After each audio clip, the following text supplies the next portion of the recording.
Ya, terima kasih. Selamat malam Mas Mbak semua. Ya, terima kasih sudah hadir pada malam hari ini. Tidak terasa ini sudah pertemuan kelima ya. Dan minggu depan minggu tenang dan kita sebetulnya masih ada 2 materi sebelum UTS gitu ya. Tapi entah bagaimana nanti kesepakatannya. Silahkan Mas Mbak semua menuliskan di kolom komentar, di kolom live chat ya.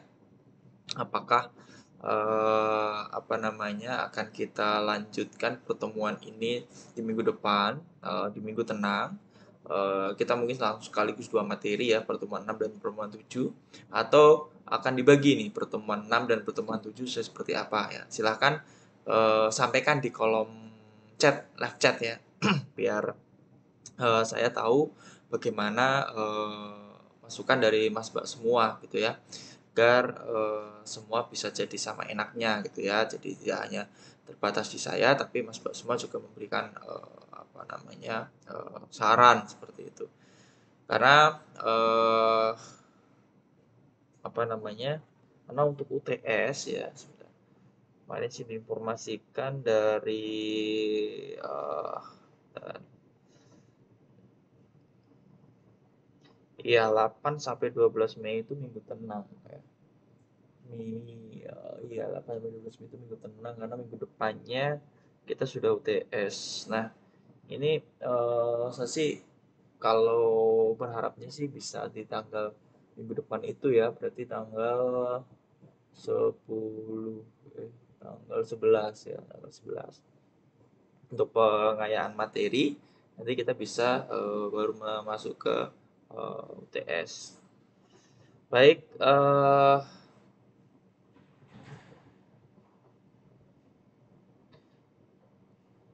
selanjutnya ya, saya juga mengucapkan selamat Hari Raya Idul Fitri ya, meski sudah agak terlewat ya, mohon maaf lahir batin. Eh, Pasti memang Mas Mbak semua di sini teman disibukkan dengan Idul Fitri. Ternyata minggu kemarin sudah masuk ya perkuliahannya, dan saya masih ada kegiatan waktu itu, jadi saya tidak bisa mengisi untuk perkuliahan di minggu yang lalu. Hari ini saya berkesempatan untuk bisa hadir lagi ya. Terima kasih yang sudah berpartisipasi pada malam hari ini. Kita selalu bertemu secara live streaming ya, di perkuliahan, tetapi server ini yang tidak terasa di pertemuan ke-5. Nah, pada malam hari ini kita akan belajar tentang konsep basis data relasional ya. Bagaimana kita mengetahui bahwa basis data itu pun juga ada proses relasionalnya. Nah, nanti akan kita bahas seperti ini. Nanti setelah ini kita akan belajar tentang konsep tentang perancangan basis data, sampai nanti kita bisa membuat basis data itu sendiri ya. Tapi base-nya nanti kita menggunakan MySQL ya, DBMS-nya. Jadi kita masuk ke relation data model ya. Biasa disebut dengan relation data model adalah suatu model data di mana data disimpan dalam bentuk sebuah relasi ya.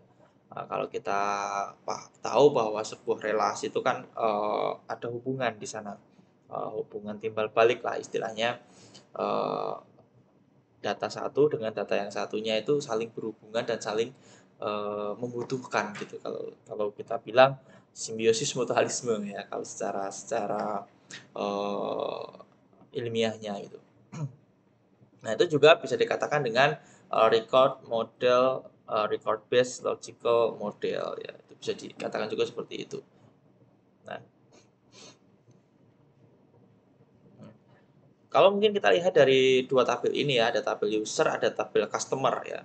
Kalau kita lihat dua tabel ini sama-sama memiliki 3 variabel ya. Yang user dia ada user ID, ada first name, ada last name.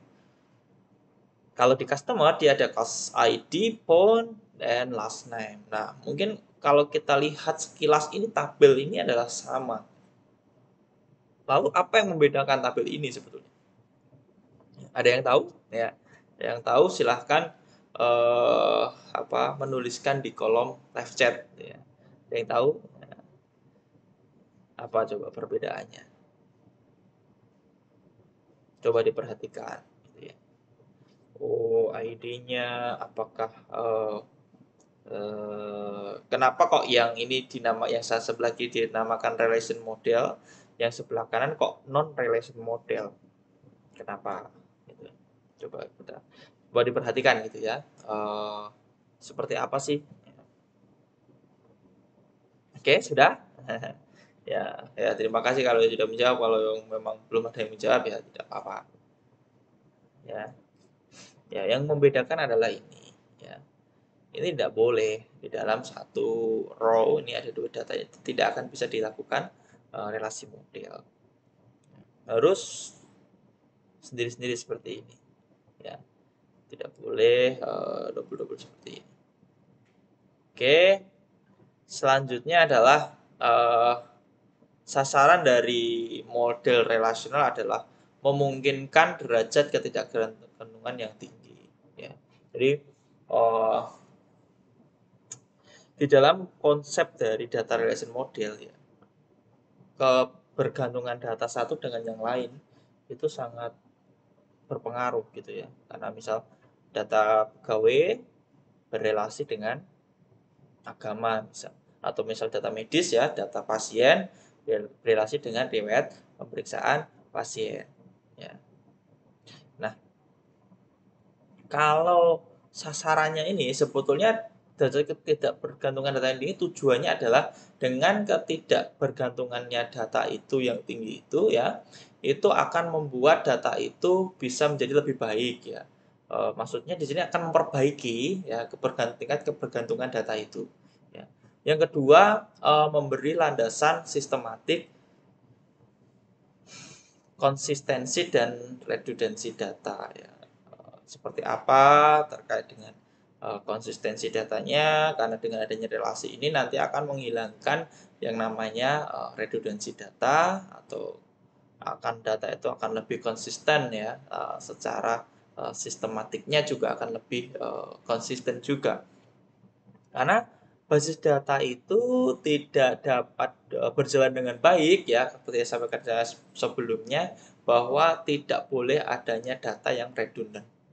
Ya. Redundant itu adalah data yang sama. Ya, ya mungkin kalau kita lihat di sini pernah kita dapat informasi mungkin ada NIK yang sama, mungkin data pasien yang sama, kemudian tiba-tiba ada yang data ini dipakai oleh orang ini gitu. Itu berarti datanya belum menerapkan model data dari relational model. Nah, karena dengan model data relasional itu memungkinkan bahwa data itu bisa berjalan dengan baik. Ya. Kalau tidak menggunakan konsep apa namanya menghilangkan redundansi data, ya, itu nanti data itu akan tidak konsisten. Yang ketiga adalah memungkinkan bahasa manipulasi data menjadi orientasi perluasan himpunan atau set oriented data manipulation language. Ya, nanti ini juga akan kita pelajari yang namanya DML dan DDL. Ya, data manipulation language sama data definition language. Nanti akan seperti apa? Akan kita pelajari saat kita sudah masuk kepada praktik untuk bisa membuat basis data itu bisa digunakan. Nah, keunggulan model relasional gitu ya. Keunggulannya yang pertama adalah sebagai alat komunikasi yang bagus antara pemakai dan perancang atau pengembang gitu ya. Jadi dengan adanya ini komunikasi yang dijalin akan semakin bagus ya. Kebutuhannya seperti apa ya, yang akan dirancang seperti apa, itu akan bisa menyesuaikan. Jadi tidak apa ya istilahnya, tidak konsepnya apa yang dibuat apa, tidak seperti itu. Tapi konsepnya seperti apa nanti akan dibuat seperti apa, dan user di situ akan menerima hal tersebut sesuai dengan request ya itu. Itu yang pertama. Kemudian yang selanjutnya memenuhi kriteria perancangan basis data yang esensi. Ya, ini maksudnya adalah dengan adanya perancangan basis data ini atau model data relasional ini, data itu secara esensinya ya relasi datanya akan terbentuk dengan baik gitu.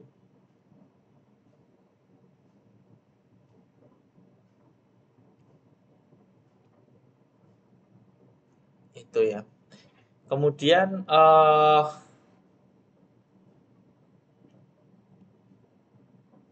karena dengan basis data yang esensi itu harus sesuai dengan standar gitu, tidak bisa kita membuat basis data asal kita terapkan, asal kita implementasikan sebelum kita bisa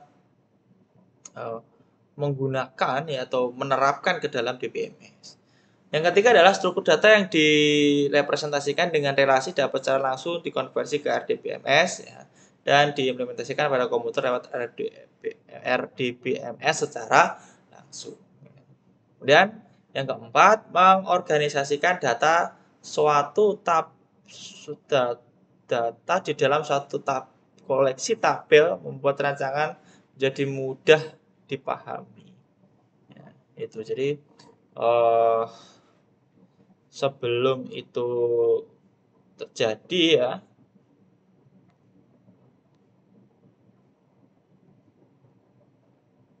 ya sebelum itu terjadi ya itu mengambil suatu data-data itu bisa digunakan dengan baik ya.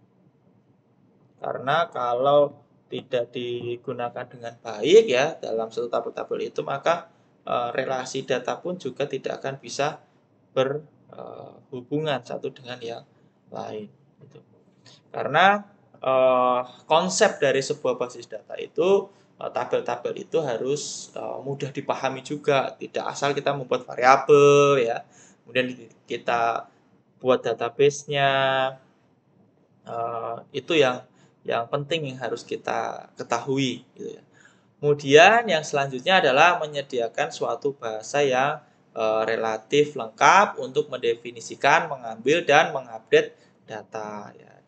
Dari situlah kita akan mengetahui ya bahwa data-data itu nanti akan diupdate, akan diambil ya, akan definisikan itu agar mudah dipahami ya seperti itu.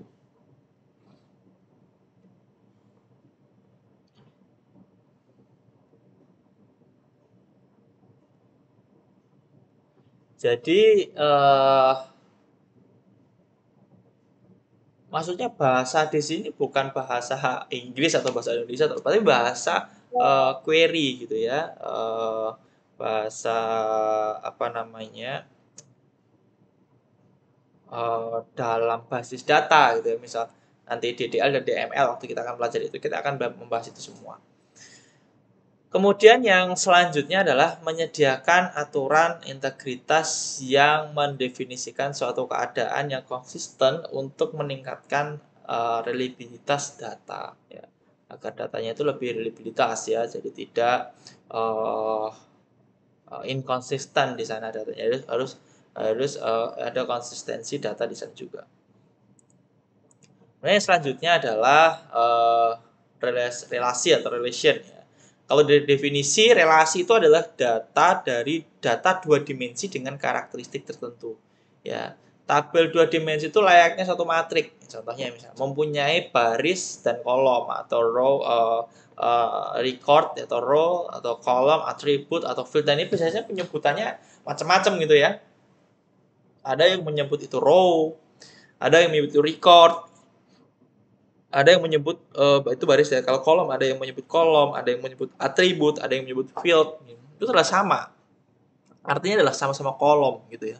Tapi kadang kita lebih familiar kalau saya biasanya menyebutnya adalah field. Fieldnya apa aja dan atributnya apa aja gitu. Itu lebih enak gitu ya pembahasaannya daripada kita kolom ya, row ya mungkin kebiasaan gitu ya. Tapi itu masing-masing sih, masing-masing dari user itu sendiri mau menerapkan hal itu seperti apa. Kemudian karakteristik relasi ya, memiliki nama yang unik ya. Nah, yang karakteristik relasi itu ya pasti unik ya. Kemudian nilai harus atomic, not multi value, not composite ya. Jadi tidak multi value ya. Kemudian setiap baris harus unik ya. Unik. Jadi tidak boleh setiap baris itu sama. Nah, itu tidak bisa. Dan atribut pada tabel juga harus memiliki nama yang unik atributnya ya. Misal nama, alamat, tanggal lahir, tidak boleh nama, tidak boleh.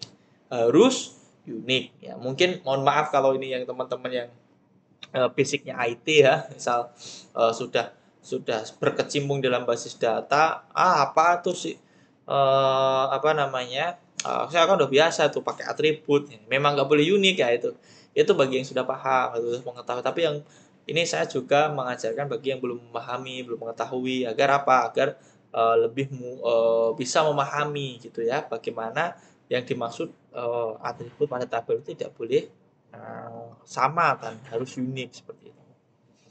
Kemudian ini ada contoh ya. Nah, ini tadi yang apakah ini relasi? Ya, tadi kan udah kita bahas ya, sebelumnya. Ya, kita kupas ini bukan relasi karena ada sel yang bernilai ganda. Ya, misalnya dia bernilai ganda itu dia dinamakan sebuah relasi gitu ya. Nah, harusnya seperti ini. Itu ya. Nah, harus dibedakan. Ini pun juga sebetulnya bukan relasi. Ya.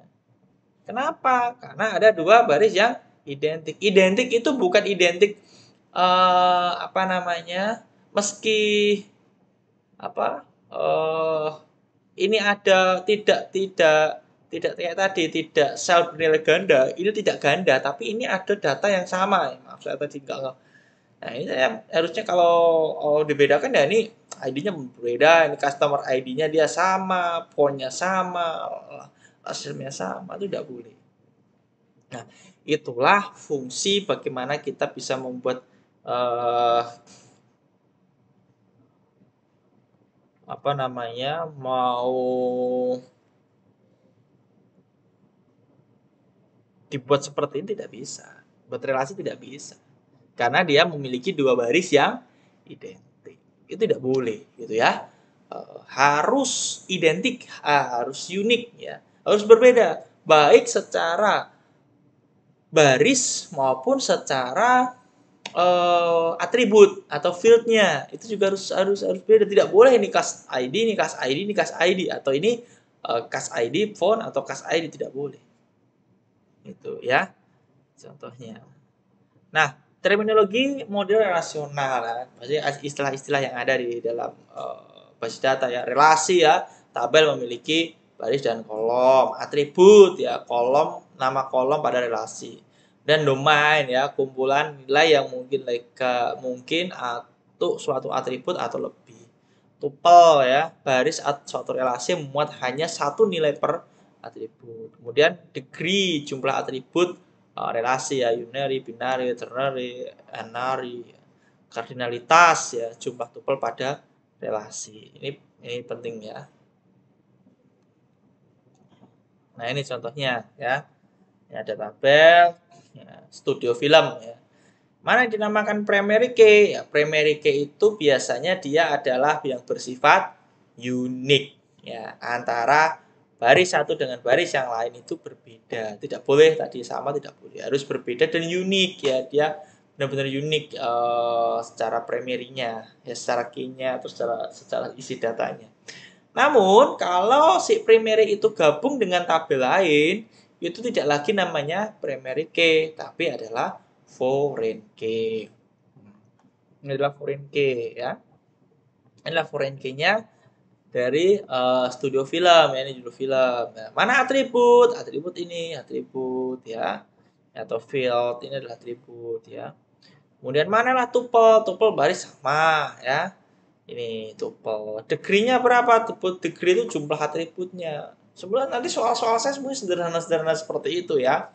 Tapi tapi paling tidak harus dipahami juga ya fieldnya atau kolomnya ya, atributnya ada berapa ya, ada 6. Cardinalitasnya itu ada jumlah datanya ada berapa, ada 3 ya. Ini jadi primary key. Nah, ini adalah salah satu contoh bagaimana terminologi dari basis data. Nah, ini contoh bagaimana atribut film ya. Identitas film, ya, karakter CS4, range-nya 1 sampai F999. Kemudian judul film, karakter CS-nya 40 ya. Tahun pembuatan film atau years. Ini penting sebetulnya pencatatan seperti ini karena untuk dokumentasi atau definisi operasional dalam sebuah basis data. Ini penting untuk dipahami juga. Nah, sekarang kita belajar tentang derajat relasi. Derajat relasi itu menunjukkan banyaknya himpunan entitas yang saling berrelasi. Jenis-jenis himpunan adalah ada generik derajat 1 ya, melibatkan sebuah entitas berrelasi dengan dirinya sendiri. Ya, ini mata kuliah ada prasyarat dia kan berrelasi dengan dirinya sendiri gitu ya. Kemudian kalau binary degree atau derajat 2 itu himpunan relasi melibatkan dua himpunan entitas. Himpunan relasi melibatkan dua entitas, ya, di mana secara umum himpunan relasi pada sistem basis data adalah binary. Ya. Mahasiswa ambil mata kuliah, contohnya seperti itu.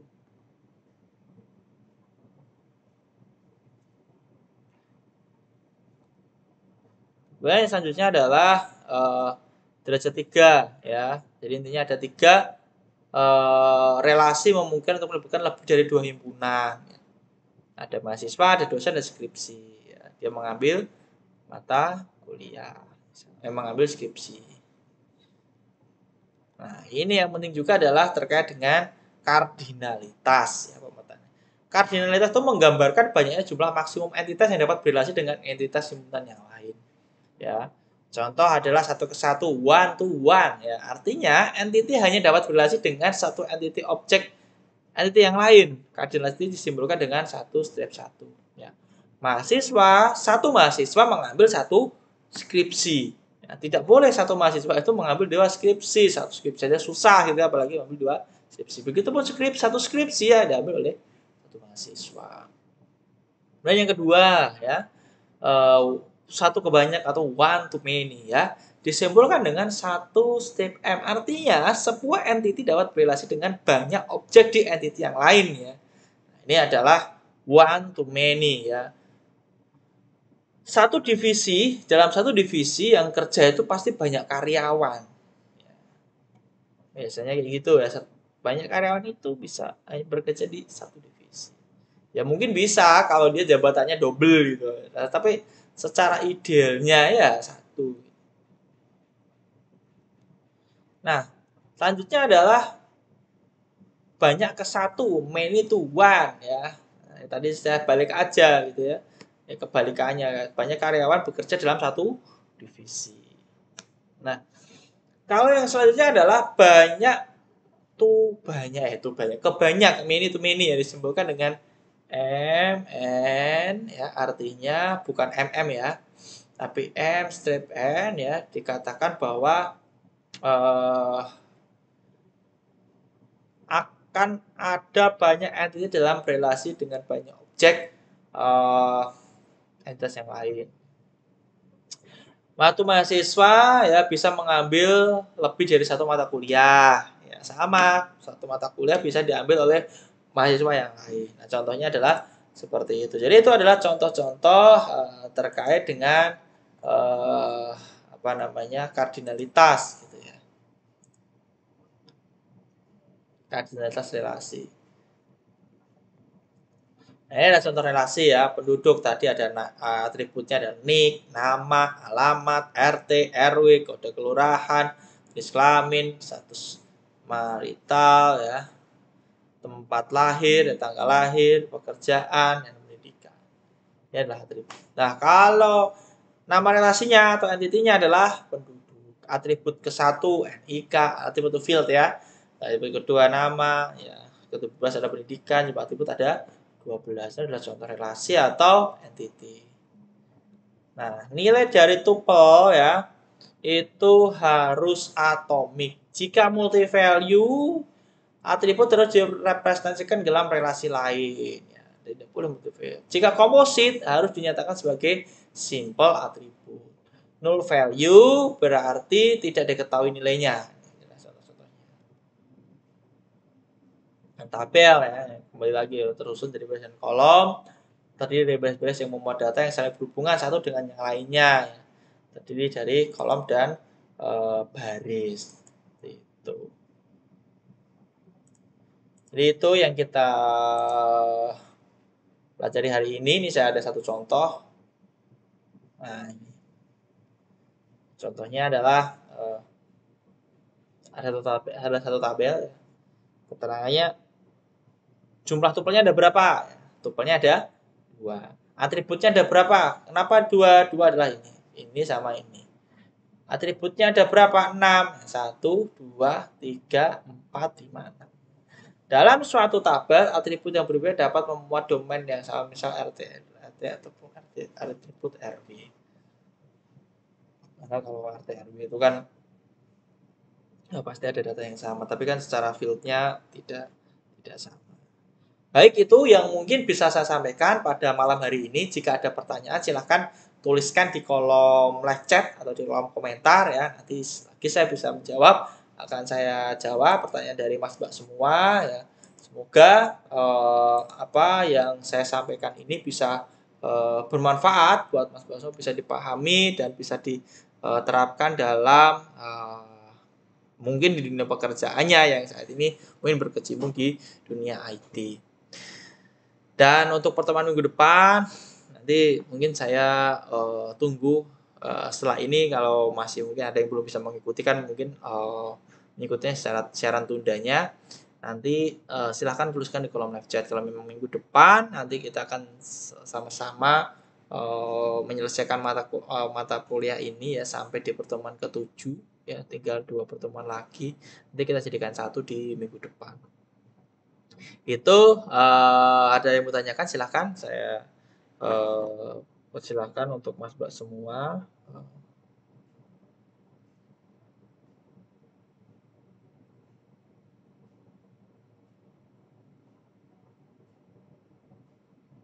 Itu ya. Jadi ya oke. Anda ya nanti coba saya tunggu saja lah, nanti kalau ada pertanyaan silakan. Baik, itu yang bisa saya sampaikan. Sampai bertemu lagi di pertemuan kita minggu depan. Sehat selalu buat Mas Mbak semua. Terima kasih dari saya. Selamat malam. Sampai bertemu lagi di pertemuan berikutnya. Terima kasih.